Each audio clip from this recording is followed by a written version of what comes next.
الشيطان الرجيم بسم الله الرحمن الرحيم والصلاة والسلام على رسول الله وعلى آله وأصحابه أهل الله الحمد لله رب العالمين الحمد لله رب العالمين الحمد لله رب العالمين akí gbogbo ojú tí ń wò wá jákèjádò gbogbo àgbáńlá ayé ibi tí ẹ ti ń wò wá ìgbédìde ẹjọ́ tuntun láti ọ̀dọ̀ Alhaja Kafila Kaola sí arákùnrin wa Saheed Shittu òun ló wáyé ní èní. Báwo ni ẹjọ́ náà ṣe lọ, kí ni tó ṣẹlẹ̀ ní court, òun ni a fẹ́ gbọ́ báyìí. Gbẹ̀yìn tí ẹ jẹ́ olólùfẹ́ wa tí ẹ máa bá wa share program, ó yá ẹ máa bá wa share rẹ̀, ẹ máa bá wa share rẹ̀ káwọn èèyàn lè mọ kí ni tún lọ. A wà ní ilé ẹjọ́ báyìí insha Allah al-Karim. A ní àǹfààní láti béèrè ọ̀rọ̀ lọ́dọ̀ agbẹjọ́rò fún ìyá wa Alhaja wa Kafila Kaola. Bákan náà Alhaja wa Kafila Kaola àwọn náà ń bẹ ń bí báyìí insha Allah al-Karim. A ní àǹfààní àti béèrè ọ̀rọ̀ lọ́wọ́ wọn. Àmọ́ báyìí ká lọ sí ọ̀dọ̀ lọ́ọ̀yà wa. Assalamu alaikum warahmatullahi wabarakatuh. Wa alaikum assalam warahmatullahi wabarakatuh. Ẹ dákun ẹ bá wa dárúkọ yín fún gbogbo àwọn tí wọ́n wò wá. Orúkọ tèmi ni Ibrahim Abdullahi Salati tí mo jẹ́ ìkan nínú amòfin Nàìjíríà tí mo sì tún jẹ́ agbẹjọ́rò fún olùpẹ̀jọ́ Alhaja wa Kafila Kaola lórí kéèsì tí wọ́n pe Saheed Shittu sí tó jẹ́ direct criminal complaint ní upper area court nílùú Ìlọrin bíbáyìí. Masha Allah. A dúpẹ́ fún yín pẹ̀lú ìdáhùn tí ẹ dáhùn yẹn. Ní ṣókí àbí kí n sọ pé lẹ́kùnrẹ́rẹ́ kí nìkan tí ó ṣẹlẹ̀ nílé ẹjọ́ lónìí? Àkọ́kọ́ kí ó tó di pé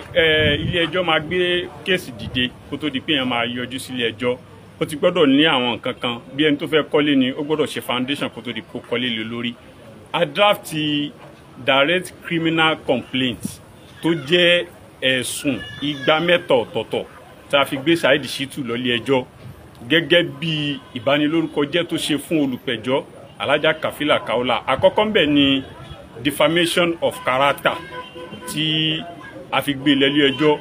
Ẹlẹ́ẹ̀kejì ni intrusion upon the privacy of a woman. Ẹlẹ́ẹ̀kẹta ni criminal conspiracy contrary to section 96 sub 1, section 391, section 392, section 393 sub 1 and section 400 of penal code law la fi gbé wálé ẹjọ́. Síwájú kí ẹ tó máa lọ, gbogbo àwọn tẹ́ ẹ fi gbé yìí gẹ́gẹ́ bí kí lápè àwa ní àwa aláìmọ̀ sófin, jẹ́ lè bá wa sọ àwọn kíní ní èdè Yorùbá tí ó fi yé gbogbo ara lé wípé n tí wọ́n gbé fún ni. In tí ó túmọ̀ sí òun náà ni defamation of character, kíyàn báyàn lórúkọ jẹ́, kì í ṣe pé kíyàn báyàn lórúkọ jẹ́ nìkan. Tán bá pèyàn lórúkọ tíyàn ò jẹ́, torúkọ yẹn ó máa affect yàn, tí ó máa affect family yàn, tí ó máa affect ọmọ yàn, débi pé bọ́mọ yẹn bá jáde wọ́n ní ìwọ tí bàbá rẹ ti ṣe báyìí. Orúkọ tí ó mọ jẹ́ bí ìdọ̀tí sára ọmọ àbẹ́ bíyàn, òun là ń pè ní defamation of character. Ìyẹn jẹ́ àkọ́kọ́. Ẹlẹ́ẹ̀kejì tá a fi gbé òun náà ni intrusion upon the privacy of a woman. Oníkálùkù ló ní tiẹ̀ lára, oníkálùkù ló ní privacy pé ìdákọ́ńkọ́ ìgbésí ayé ẹ̀ tẹ́nìkan kan ò dẹ̀ gbọ́dọ̀ nájú tó, tí ò dẹ̀ gbọ́dọ̀ tamper ẹ̀. So bí Saheed Shittu ṣe wá nájú tó ìgbésí ayé olùpẹ̀jọ́ tí wọ́n jẹ́ Alhaja Kafila Kaola, ó lòdì sófin. Even Al-Quran, Islam gan ó lòdì sí. Islam fi sọ pé wàlá tajassasu wàlá tahasadu wàlá tadọ́làmú, ẹ má tọpinpin ara yín, oníkálùkù náà ló ní tiẹ̀ lára. Islam gan lòdì sí. Kátó wá ní òfin Nàìjíríà ló já gbé wá sí ilé ẹjọ́ pẹ̀lú àwọn òfin tí ó takò nínú òfin Nàìjíríà, which is penal code law. Masha Allah. Alhamdulillah. Ó kú ẹlẹ́kẹta òun ni criminal conspiracy. Yes, kíyàn gbìmọ̀ pọ̀ wà burú pẹ̀lú àwọn kan tí Saheed Shittu ṣe, òun ló jẹ́ ẹ̀sùn ẹlẹ́kẹta tá a fi torí ẹ̀ gbé wá sílé ẹjọ́. Alhamdulillah. So ẹ ti gbé wá sílé ẹjọ́, kí wọ́n ní tí àbábọ̀lé ẹjọ́ lónìí báyìí? Àkọ́kọ́ ń bẹ ní pé tó tá a fi gbé wá sílé ẹjọ́ òun ni pé ẹ̀sùn bíba Alhaja lórúkọ jẹ́ lórúkọ tí wọ́n jẹ́. Àkọ́kọ́ ń bẹ ní pé ó pè wọ́n ní adulterous woman, ìyẹn ni pé oníṣìnà, alágbèrè tí a sì mọ̀ wọ́n mọ̀ nǹkan bẹ́ẹ̀. ó tún ní wọ́n ra ọmọ léyìí tá a sì mọ̀ pé wọ́n bí ọmọ tiwọn tí ilé hospital ilé ìwòsàn sì fún wọn ní certificate pé tọ̀ ó bímọ o ó wá pè wọ́n lórúkọ yìí tí wọ́n sì jẹ́ bẹ́ẹ̀ tó sì já sí pé ń ta mọ̀ wọ́n mọ̀ ní ẹni tí wọ́n ṣe wá sí tí wọ́n tó àwọn èèyàn sọ́nà wọ́n sì jẹ́ rédíò pírẹsẹ́ńtà wọ́n jẹ́ lùmọ̀ọ́ká tó já sí pé wọ́n ní ṣẹ̀ṣẹ̀ máa wá wọn kiri káwọn èèyàn tó sọ pé alájà ní ẹlẹ́ẹ̀kẹta òun ni pé ìbanilórúkọ tó jẹ́ tó bà wọ́n lórúkọ jẹ́ yẹn kì í ṣe tó dáa wọ́n dẹ̀ jẹ́ ẹni tó já sí pé gbajúgbajà olówó tí wọ́n á máa kó àwọn èèyàn lọ sí ilẹ̀ mímọ́ umura àti hajj pípè tó wá ń pè wọ́n lórúkọ yìí ó ti create doubt sínú ọkàn àwọn ọ̀pọ̀lọpọ̀ pé àyín tá a mọ̀ wọ́n mọ̀ kọ́ yìí nítorí tó wá ń pè wọ́n yìí la fi wálé ẹjọ́ pé kí ilé ẹjọ́ bá wa yanjú ẹ̀. kí ni ilé ẹjọ́ wa kí ni àbábọ̀ lẹ́jọ́ yìí. ibi tá a dé dúró nìsín òun ni pé ilé ẹjọ́ ti issue summons ipe summons yìí là ń pè ní ìwé pé ilé ẹjọ́ fi pé ìrẹ́ lágbájá lẹ́jọ́ yọjú sí wa wọ́n ti issue summons àwọn ọlọ́pàá ti wá lọ sẹ́kọ̀ọ́ àmọ́ ń sá káàkiri kò fẹ́ gba ìwé ilé ẹjọ́ yẹn àti direct criminal complaint tá a fi pè lẹ́jọ́ wọ́n wá wọn rí nígbà tán dẹ̀ ti rí báyẹn ó tún kù tá a mọ̀ ẹ́ ṣe in tó kù tá a ṣe tó jẹ́ next step òun la gbé wá sílé ẹjọ́ yìí òun ni pé ká gbé application wá that is motion ex parte for substituted service ìyẹn ni pé kílé ẹjọ́ fún wa ní àṣẹ tó já sí pé ẹni yìí àárí fún ní paper because n tá à ń pè ní personal service ni pé ẹni tá a pè lẹ́jọ́ kó gbàwé lọ́wọ́ wa direct báyìí fún rẹ̀ ìyẹn ni first step tí ò bá wá gbà fún rẹ̀ tó ń sá káàkiri bí Saheed Shittu ṣe ń sá káàkiri ilé ẹjọ́ láwa fi gbé motion wá sílé ẹjọ́ pé kílé ẹjọ́ fún wa ní yọ̀ǹda láti pé kó já sí pé ìwé ìpẹ̀jọ́ àti gbogbo àwọn ìwé tá a fi pè lẹ́jọ́ yìí kílé ẹjọ́ fún wa ní yọ̀ǹda ká lọ publish ẹ̀ ká lọ gbé sórí pépà ìwé ìròyìn tí ń ṣe The Nation and Vanguard ilé ẹjọ́ dẹ̀ ti grant ẹ̀ fún wa pé ká lọ ṣe bẹ́ẹ̀ tí ò bá tún wá yọjú lẹ́yìn tá a bá ṣe bẹ́ẹ̀ because ẹni tá a máa pè lẹ́jọ́ lópin ìgbà tó bá wà láyé kódà kó bá wà nínú atẹ́gùn gbogbo ibi tó lè wà kódà kó mọ̀ sí Nàìjíríà tá a bá fi gbé sínú pépà ìwé ìròyìn ilé ẹjọ́ ti kà á kún pé ó ti gbàwé nìyẹn tí ò bá wá yọjú ní tí ojú rẹ̀ bá rí kò fara mọ́. Masha Allah Ọlọ́run bá wa sẹ́yìn lẹ́sùn dé ẹ jẹ́ ká lọ sí ọ̀dọ̀ ìyàwó Alhaja wa Kafila Kaola gẹ́gẹ́ nífẹ̀ẹ́ kẹ́yìn ó sọ̀rọ̀ púpọ̀ tó ti yé torí òfin ẹ̀rọ mọ́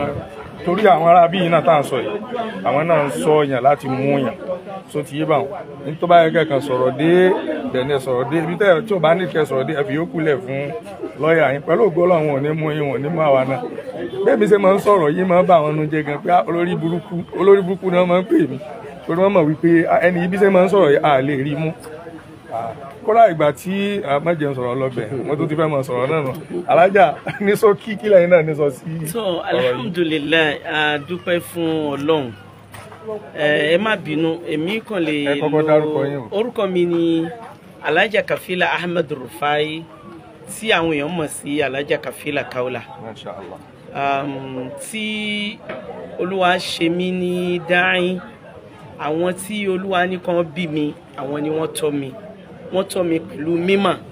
wọ́n dẹ̀ tọ́ mi pẹ̀lú iman wọ́n tọ́ mi pẹ̀lú ìbẹ̀rù Ọlọ́run eléyìí ni wọ́n fi tọ́ mi láti ìwé òun náà sì ni mo bá da àgbà nínú Al-Qur'an Olúwa ti jẹ́ kó yé a pé ba'da a'udhu billahi minash shaitanir rajim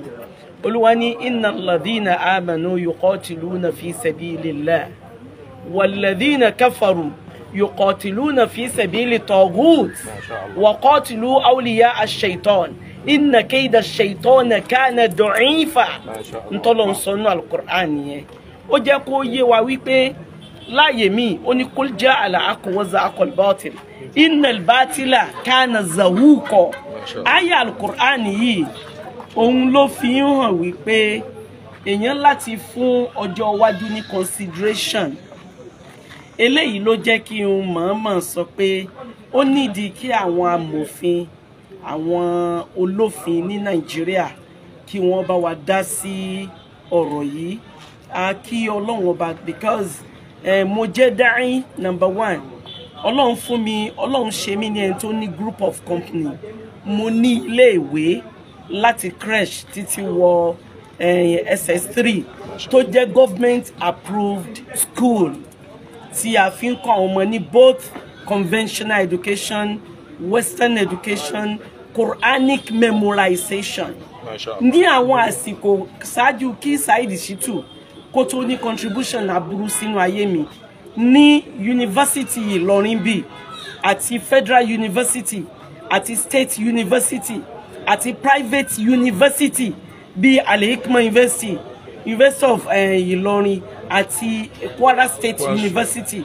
ó ní wọ́n máa ń wá sí Ìbàdàn tí wọ́n bá fẹ́ ṣe báàfù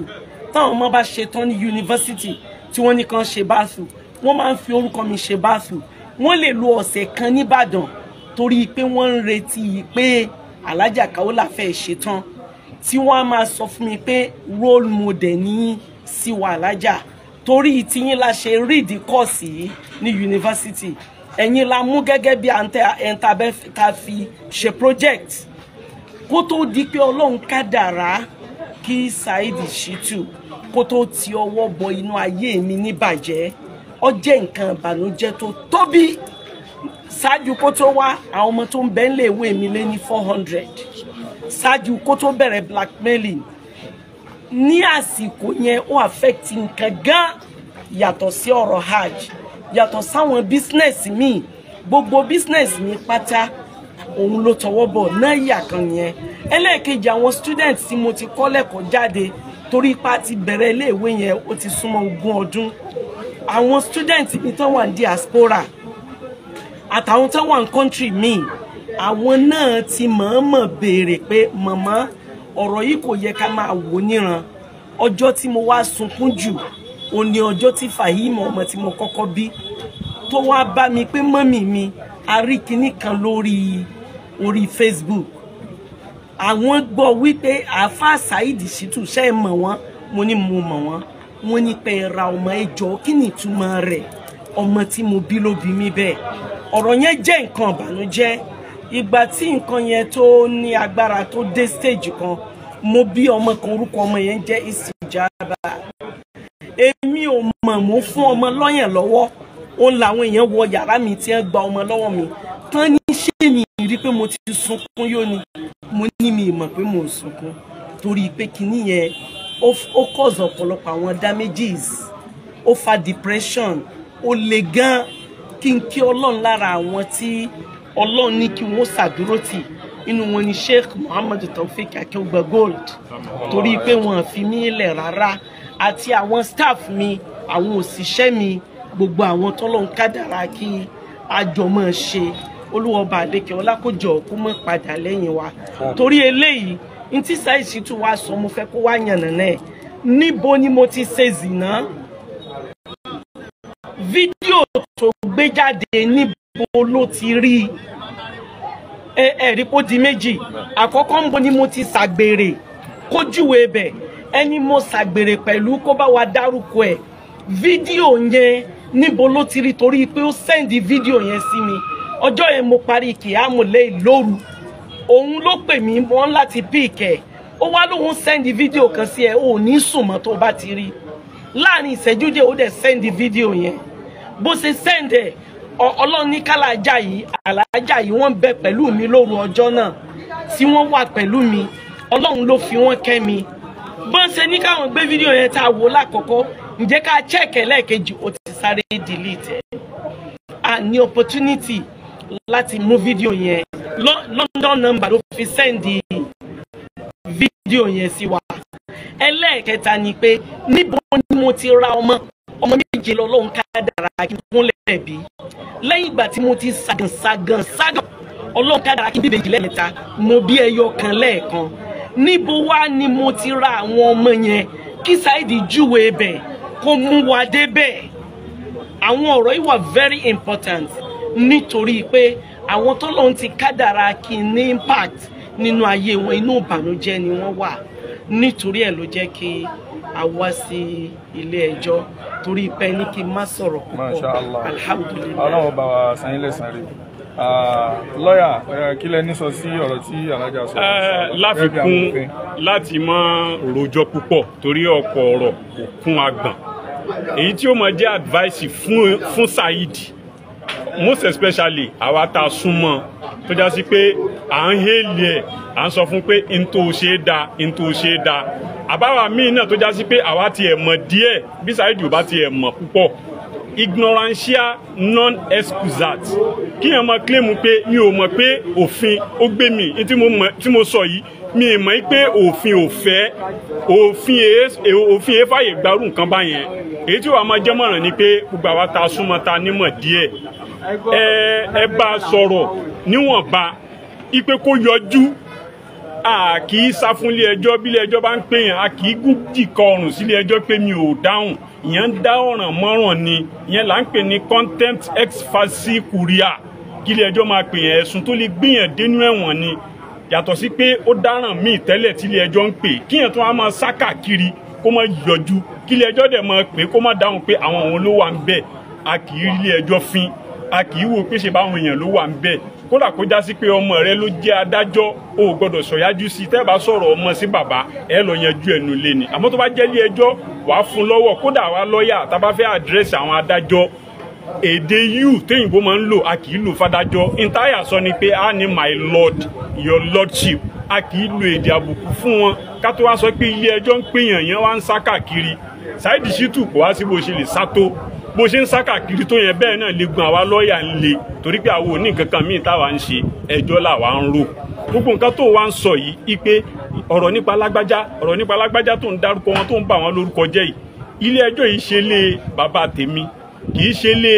alájà tí wọ́n jẹ́ olùpẹ̀jọ́ kì í sì ṣe lé bàbá ẹnìkan oníkálukú wa wá ìjọba ò bá wa dá sí i ń tó sọ nípa wọn yẹn ó wàá fi díẹ̀ múlẹ̀ kò jù bẹ́ẹ̀ lọ àmọ́ máa sá káàkiri ẹ̀sùn ọ̀daràn tó lè gbéyàn dínú ẹ̀wọ̀n ni ìyẹn ó máa jẹ́ advice fún wọ Saheed àtàwa tá a súnmọ́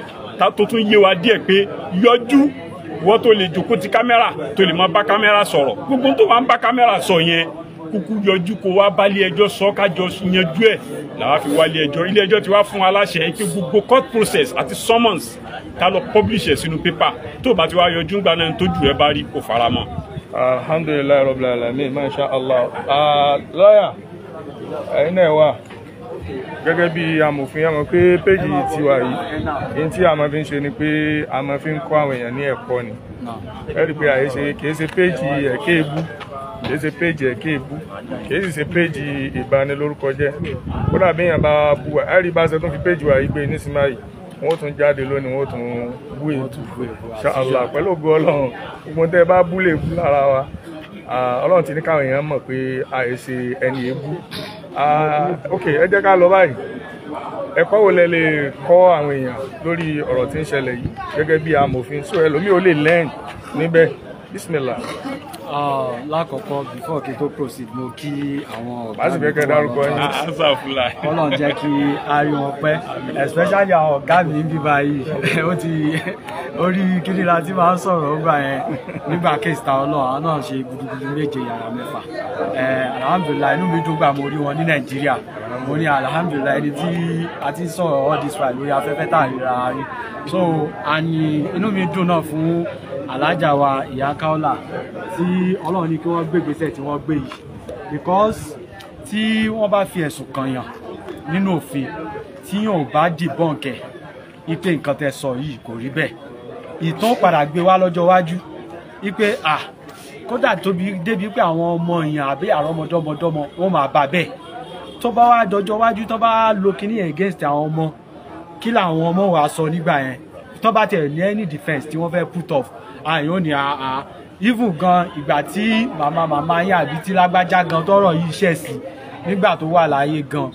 Ọlọ́run jẹ́ kẹ́mi wọn gùn ibẹ̀ àgbà tó wà láyé gan ṣe bójú ẹ̀ ni wọ́n ṣe fẹ̀sùn yìí kan wáyé tí ò ṣe debunk ẹ̀ ó ṣe wá jẹ́ pé sí yìí tẹ̀yìn ọmọ tá wá sọ pé wọ́n ṣe báyìí tẹ̀yìn wá ń debunk ẹ̀ tẹ̀wá ní kò rí bẹ́ẹ̀ tẹ̀wá fẹ́ máa defend nǹkan tí ó wà defendable so step tán take yìí òun náà ni the best step so that whatever decision tí court bá padà make at the end of the day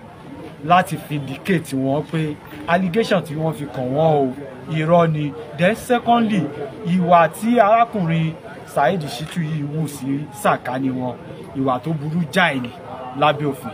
kì í ṣe pàṣẹ ìgbọ́rọ̀ yìí àti gbọ́ tipẹ́ but ọ̀pọ̀lọpọ̀ á fọwọ́ lẹ́rán á wò pé kí ni ti ẹni tí wọ́n nà alára náírà òru òun ẹni ẹ̀kọ́ àìsùn ẹ̀kọ́ àìwo so àwa expect step tán take ìyá tí expect ẹ̀ ti pẹ́. Inshallah. And tó jẹ́ kí n bá wọn dúpẹ́ nìyẹn wípé at least wọ́n lè summon courage láti jáde pé nǹkan tẹ́ni yìí ṣe tó bà mí ló kọjẹ́ tó hùwà burúkú fún mi yìí mo nídìí àti defend ẹ̀ kí gbogbo ayé lè mọ̀ pé innocent ni mí. Ẹ̀kọ́ tá a fẹ́ kọ́ àwọn èèyàn lórí ẹ̀ kì í ṣe nǹkan tó pọ̀, òun náà ni pé bí a ṣe ní right láti sọ̀rọ̀ bẹ́ẹ̀ náà ni òfin ló tún dè wá tí limitation tún wà fún fundamental right wa fún freedom of speech. Gbogbo ọ̀rọ̀ kọ́ nìyàn ń sọ, gbogbo tẹ́tí bá gbọ́ àwọn àgbàlagbà ní òun kọ́ lẹ́nu ń wí, ọ̀dà ni gbogbo tójú bá rí òun náà kọ́ lẹ́nu ń sọ. Ká tó wá sọ pé ọ̀rọ̀ tí èèyàn tó wá sọ gan kì í tó wá sòótọ́, ó tún wá jẹ́ pé èèyàn tó parọ́ mọ́ ènìyàn. Ṣe rí i pé nǹkan tó burú jáì ni. Interfẹ́ sọ fáwọn èèyàn àṣẹ máa sọ nígbà kéèsì Ọlọ́run àti jẹ́ kó yí gbogbo ayé wípé kò sí fundamental right tó wà absolute. Yes. Tó bá believe pé ibi tí right tiẹ̀ parí sí ibẹ̀ ní tẹlòmíì náà ti bẹ̀rẹ̀. Yes. Bí wọ́n ṣe ní right lábẹ́ òfin láti sọ ọ̀rọ̀ bẹ́ẹ̀ làwọn kan náà ní right láti pé kó má sọ ọ̀rọ̀ tí ó against the personality wọn àbí tí ó tarnish image wọn. Bí wọ́n ṣe ní right láti rìn ó gbọ́dọ̀ fi freedom of movement ẹ kó fi obstruct àbí kó fi disturb freedom of movement ẹ lómi. Bí wọ́n náà ṣe ní freedom láti pé kó freedom of liberty láti ṣe tó wù ẹ́ at the same time o gbọ́dọ̀ fi enjoyment àti ìgbádùn ayé tiẹ̀ yẹn o gbọ́dọ̀ fi ní ọmọlàkejì ẹ lára. So bẹ́ẹ̀ bó ṣe wà nínú constitution nìyẹn ní chapter 4 of the 1999 constitution as amended 2023. So gbogbo eléyìí ká try láti wọ́ọ̀ṣì nǹkan tí a máa sọ jáde lẹ́nu, ká sì máa wà careful pẹ̀lú ìṣesí wa láàárín ọmọlàkejì wa.